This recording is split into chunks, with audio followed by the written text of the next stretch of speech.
gradito rivolgere un saluto di benvenuto all'ensemble Concordia Launetas.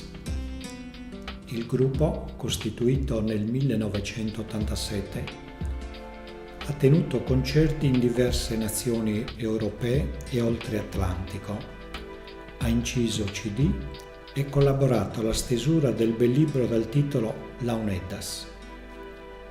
Ha innovato la musica tradizionale sarda, utilizzando per primi, non senza contrasti, un'orchestra sino a 10 suonatori.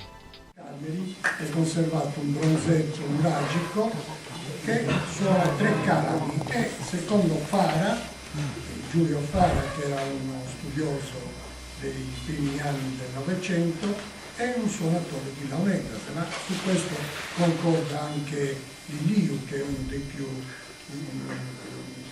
profondi studiosi del periodo uragico.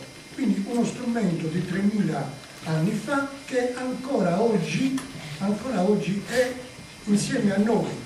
Quindi questo la dice lunga di uno strumento che in Sardegna chiaramente ha attecchito al massimo.